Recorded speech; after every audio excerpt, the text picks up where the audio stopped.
Actually, our pastors that we've had, our pastors, okay.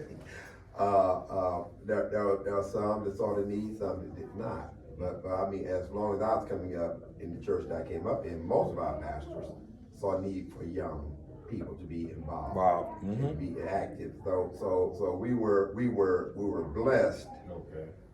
To have that, and like I said, we had ones there, and kind of like my brother here, like that, when there's a need or teaching, and all, it's just we learn how to work in the church, work by young people, and do things to make it fun. I mean, when we used to have, and of course I don't know how many churches have more BTU. And my mind goes back to even when I had BTU, I used to bring in the Rice Krispie treats. I remember those. For my class. Uh-huh. Yeah, it was just really something to keep them involved. And break up the monotony. Yeah, to keep them involved. And they loved it. And a lot of the younger people that are older now, they come back and they look you up. How you doing? And this and that, I really enjoyed. So it made a difference, and we still have to do the same things. It may be, like you said, maybe on a different level, because we had, when I was coming up, we had sports. We had the league, the basketball league, and we had the baseball league.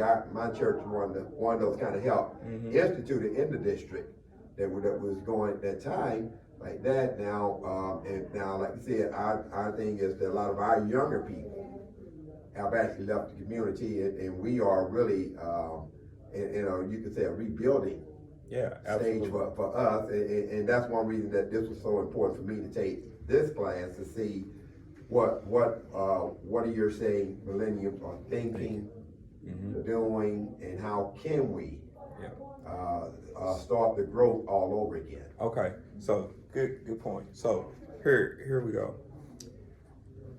I told you yesterday that most of us are built on sports and music, correct? What is the problem with some of the churches?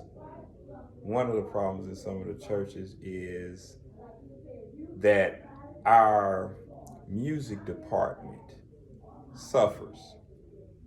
And what I mean by that is we pay hundreds of dollars. Now y'all can write this down and take this idea. We pay hundreds of dollars a Sunday, right? To pay for musicians. Here's an idea. You want to get somebody from the community into a church that's young? Start a music class. Open up the doors of the church, because we have all the drums, the organs, the pianos, the bass guitars, all those things for them to come in and learn. Because you have a musician and you have other elderly people that been playing in churches for 80 years, and they came out the womb playing.